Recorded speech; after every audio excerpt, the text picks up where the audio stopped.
Once upon a time there was a woman named Dove that lived in a faraway land.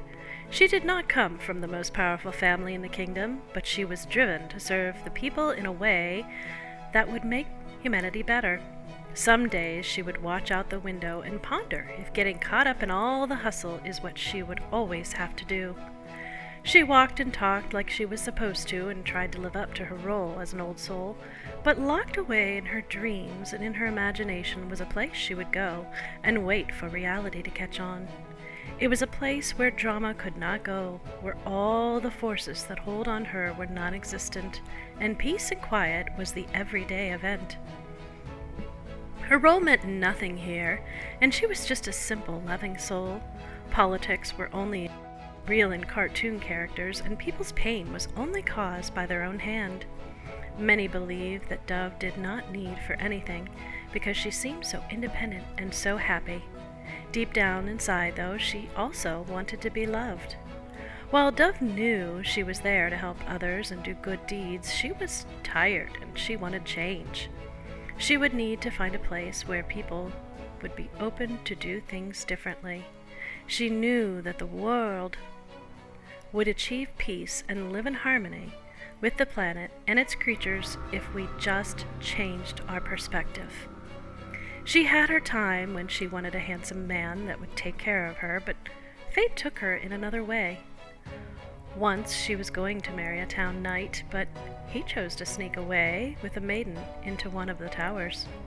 To ease her pain, she spent time in the library reading books or walking in the woods. The kingdoms were waging war and political games. She felt that it was time for humanity to resolve their issues without violence and greed. She thought the war was a very childish way to settle their differences. She also did not like the politics and the greed of the merchants. Some had to work so much harder than others, and this just was not in balance.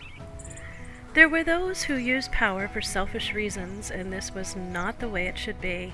She felt very strongly that the kingdom could be run in a better way. Years passed, and suitors came and went down the road in front of the city walls, but Dove did not notice most of them, and the one or two that she did really were there for other reasons. They had not learned to love themselves altruistically, and certainly could not love someone as unique as she. For inside each and every being is a soul that comes from the Creator. Each and every being is special in its own way. We're all equal in value, and we all should treat each other as family. She recognized this easily and was puzzled that others could not see it. She had to learn to be satisfied with meeting others to learn or to help them in some way. So many passed by, and yet not the one that she would see in her dreams. Dove went walking one day, and across a cavern stood a man with a hidden face, a figure standing tall who was a stranger from far away. He instructed her not to come any closer. All she could see was a long cape with a hood covering most of the man's face. He said he was just passing through, but would like to chat with her for a while. Dove was delighted to talk to the stranger. She found it easy to talk to others, and the stranger was no different. She could just be the simple soul without expectations. They talked and talked. She did not even notice the time. She was captivated. All the while, the strangers kept his face shielded from her. She asked the stranger if he would return the next day to talk again. He said he wasn't sure when he could return, but he would try. The chance meetings in the woods went on for a year, and Dove became quite fond of the stranger. Sometimes she would find him, and other times he was nowhere to be seen. Then one day the stranger told Dove he had to go away. He said that he could come back for her, and they would spend all night talking under the silver moon. He described the moon in a way she had never heard a man describe it. It was like he was writing a poem with his words. He was speaking of its beauty, but desired a freedom from it. The sun was setting and the wolves were howling. The stranger turned as if he was listening to their call. He said he had to go, but that he would be back, and they would meet again in a new town, where they could spend the whole day talking in the sunlight. Dove thought this was a wonderful idea, and she told him that she looked forward to it very much. She had already spent time getting to know each other in a way that many never do. They shared their desires and dreams of the heart. Dove and the stranger touched each other's soul. Some time had passed and seasons changed. The stranger was nowhere to be found. Dove went on with her life. Even the town events were just not exciting, and one of the suitors stepped on her toes. She would wander in the woods, and she would wait every night to hear the howl of the wolves, and then she returned to the solitude of the town walls. Soon a year had passed. Still, she could not forget the stranger. The connection they had was undeniable. She felt a soul connection. She had this secret that she did not share and that no one would understand.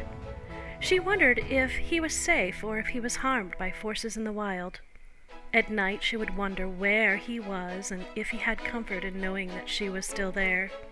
She had so much love in her heart for this mysterious man, and no man would seem the same after him. Then one day, when Dove went walking in the woods, the stranger appeared to her and asked if she wanted to travel to the new kingdom with him, as she had become his best friend. While Dove could not completely see his face, she knew she loved the stranger. How could she say no?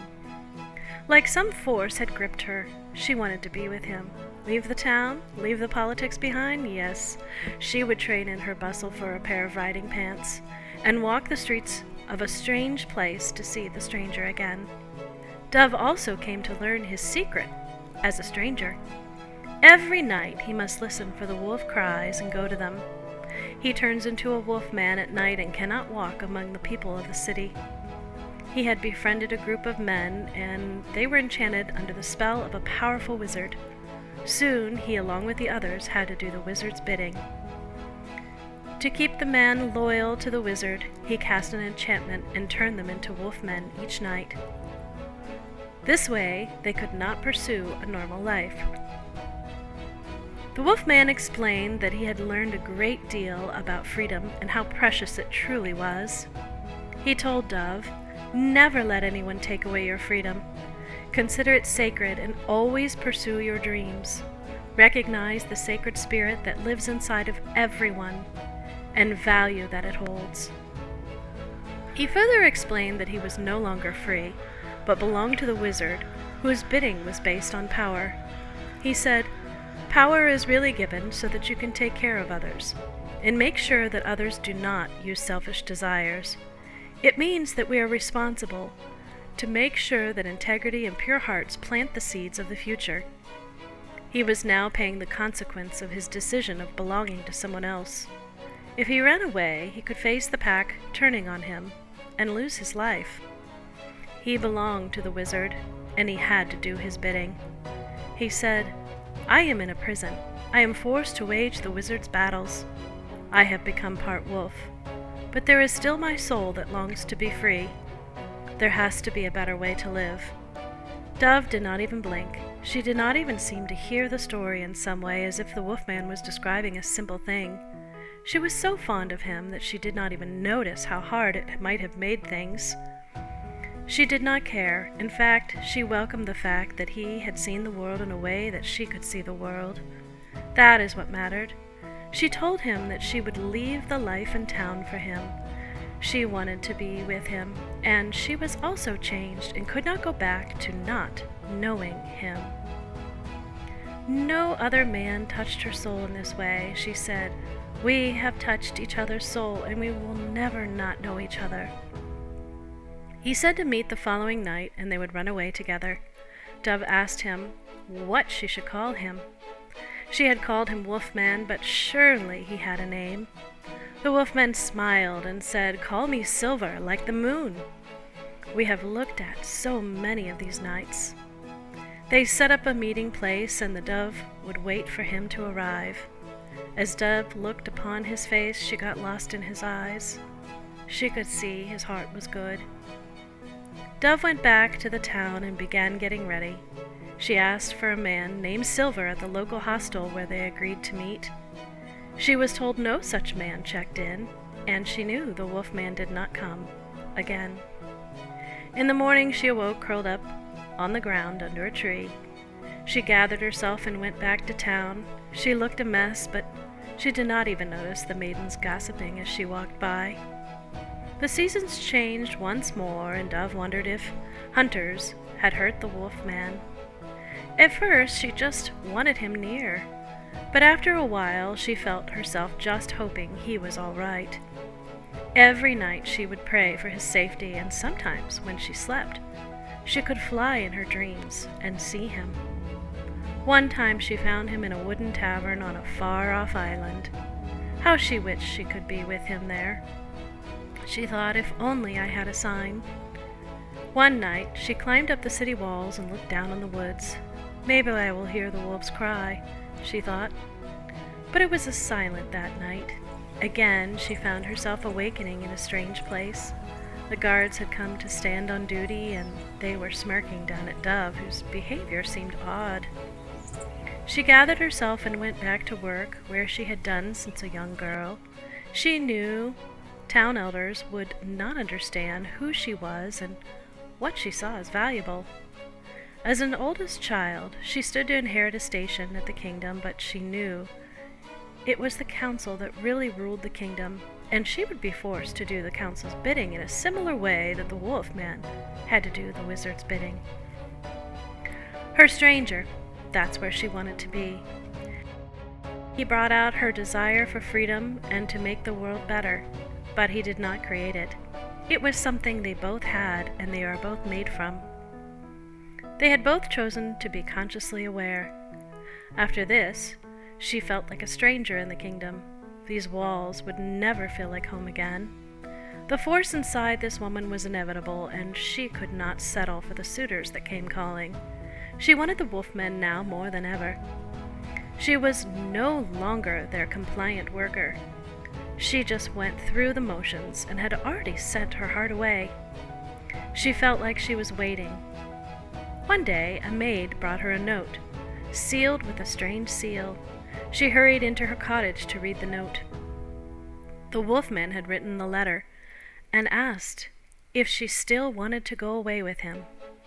Her heart was pounding, and she was so excited. He said that he would understand if Dove had forgotten him, as so much time had passed. Her heart was filled with hope, and she cried tears of joy, and the wolfman was still alive and had a chance to become free. All those nights, lying awake under the silver moon, wondering might finally be over. She had come to resent the moon that held him prisoner each night. That night, Dove went into the woods. She saw another man cloaked in a long, dark robe. She knew he was like the wolf man. However, he became a coyote at night, and he worked for a different wizard. He said he had come to check on her and warn her that some others had taken notice of her, and that she should be careful. His words were cryptic, but she understood what he was trying to say. While the wizards like their power, they understand each other and they know their territory. Still, she would wait, as the wolfman had great skill in finding others, and surely he would come find her. Surely he would protect her. However, she was concerned. Had the other wolfmen turned on him? Had the wizard threatened him? If he pursued Dove? Why the warning? She had not harmed anyone. However, the wolfman did not come. She heard the wolves cry in the distance and hoped he was with them. Once again, she forgot the time, and she awoke to the sound of the rustling wind. She had become part wild, like the wolfman. She returned to the town and could see that this place was just a shell. If the wolfman did not come, she could not stay. She was changed now, but she wanted him in a way that others could never understand. Some time went by, and she knew she had to make a change. She needed to follow her heart. She felt drained and underappreciated in a kingdom that valued the wrong things. The town walls seemed bare, and she just longed to see the wolfman. She made plans to leave the kingdom behind and create a new home where every person was valued and life was about harmony and love. She would create a place where those like the wolf could be free to live and love. She felt that if she provided a choice for others, that they would choose to live a better way. She addressed the council and told them of her plans to go and live in a new region, and that she wished to leave the kingdom. She knew that they would keep her land and that she would have to start anew. Deep inside, she knew there was no turning back, but she had already moved on inside, and this was just really a formality. She told the council that she was not asking their permission, but she was giving notice. They could not change her mind. She told the people of the kingdom that the council had too much power, and that she would not rule under them. They pushed for their own agenda and not to progress humanity.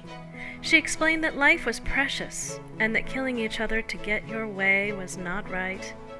This is not how the Creator would want us to live, she said. We live under a rule that keeps us working to pay taxes to keep the council wealthy. This gives them great power over the people. I believe this is not our role as servants of humanity should be. We should be caretakers of the people and the land. We should be servants to truth, empowerment, and love. We should encourage people to build wealth in a way that balances this world. No one should be without food or education.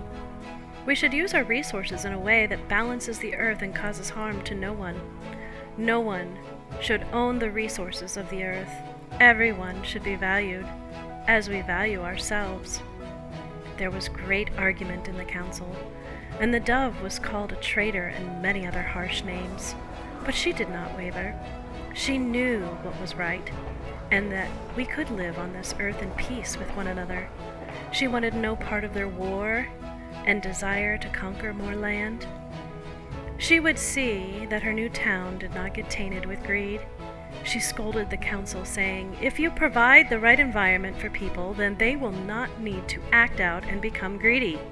They can concentrate on growing with each other and becoming great thinkers. All the physical distractions of the social statuses, wealth and power, and the concern for beauty and youth makes people behave poorly. It makes them compete for carnal things. Instead, we should be recognizing what matters. We should be spiritually evolving and living in harmony with the world. This can be achieved if the right leadership was in place and the right system was followed. War is not necessary unless it is truly self-defense. None of the wars we have fought have been in self-defense, even if you tell others that it is so. It only furthered your power and caused innocent people to be harmed or killed. Sanctions and negotiations are peaceful and do not cause a loss of life. Innocent people will always die because of war. I will not make heroes out of killing. Every time a human being kills another human being, we are killing a piece of ourselves. It is time for us to grow up." The court was furious with her words. The court laughed and called her a dreamer and accused her of trying to cause an uprising. She was sure she did the right thing, and that nothing would change until someone came forward to stand up for what was right. She was satisfied, however, because she knew that her mission in life was to speak for the truth and to stand for love. The Creator of souls would be hoping that humanity would graduate from these lessons and learn to live in peace. Dove still had an event that night, where she traveled to a village where the children were very poor. She wanted to bring them toys. She did not want to cancel the event, and she figured she would leave from there and begin her travels. She arrived and enjoyed the look on the children's faces. It was such a joy to see them smile. As Dove was cleaning up from the event, a man approached her and began questioning her. She thought, did the council send him? He began to ask her questions that clearly showed that he knew a great deal about her. However, some of the things that he said were lies, and it made Dove very uncomfortable. He moved in a familiar way. He carried himself much like the wolf did. Perhaps the wizard was annoyed. The wolfman had warned her that the wizard did not want them to be together. Dove told this man that she had nothing to hide, and if he wanted to know something, he could just simply ask. He smiled a sinister smile. He had seemed to make up his mind about her without knowing her. He asked about the dinner. Then he left. Dove left to go on to a dinner with some friends. The dinner was a celebration for a friend. Dove ate and she was very hungry. However, something was very wrong. As she looked around the room, everyone was enjoying themselves, but she felt ill. She had a bad feeling. She went back to her hostel and knew that she had been poisoned. She felt life drained from her, and she lay in her bed for 3 days, unable to leave her room. Her body was so weak that she barely could go into the next room. She knew that someone did not want her around anymore. She remembered the conversation she had with the man earlier that day. She remembered his smile. She remembered his lies. She thought that the wizard had decided that she was a loose end. She had tried to get on with her life, but her thoughts were with the wolf, and how surely he would have protected her if he had known if he was there. Surely he did not know. Perhaps he would never know. Perhaps he had been harmed as well. Dove cried out for help. She knew that it would not be long and she would be found dead in her room. She was too weak to go for help. Someone came to check on Dove, and they quickly left, and soon a mountain woman from the hills came with an arm full of remedies.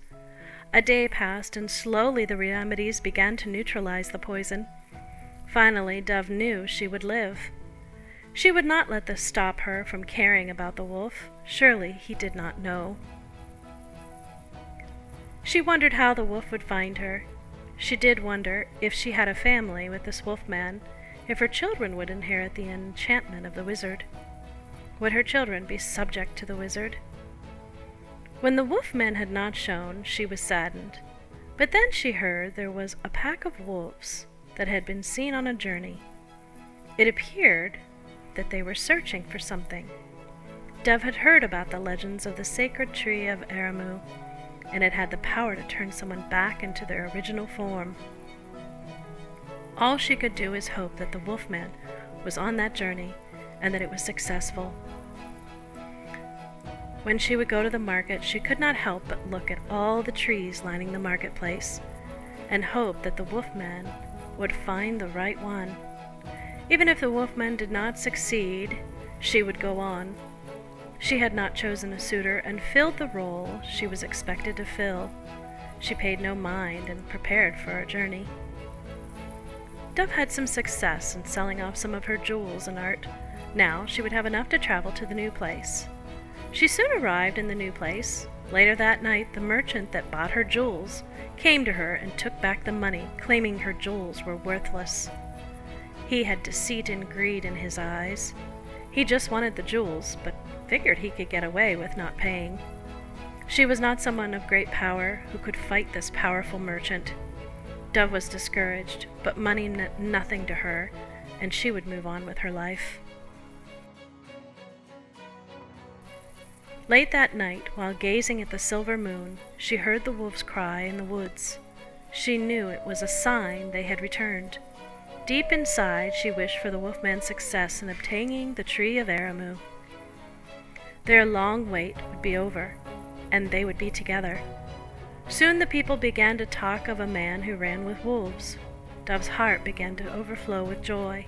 Surely this was good news. Maybe the wolfman had become human once again. The next day, Dove decided to go for a walk in the woods. This way, she would feel close to the wolfman, and perhaps she could hear them in the distance. She walked into a clearing and sat by a stream. She looked around and was grateful for such beautiful paradise and wanted humanity to value the earth and all of its creatures as she did. She watched as the birds flew overhead and imagined what it would be like to fly. Humans could not fly. She watched as the squirrels climbed the trees. Humans could not do it. She watched as the deer gazed the field in peace. They lived in harmony with nature. Humans had not learned to do this. Suddenly, a white dove that glowed brightly appeared on a branch of a Methuselah oak tree, and he was carrying an olive branch, and he began to speak to Dove's mind.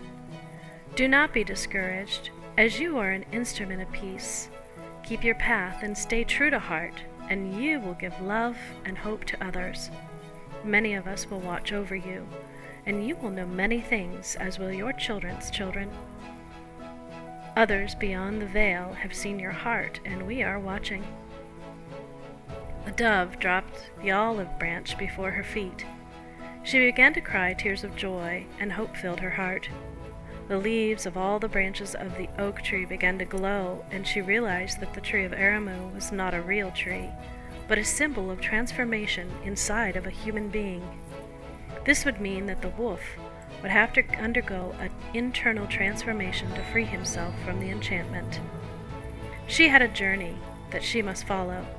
She felt connected to the messenger dove.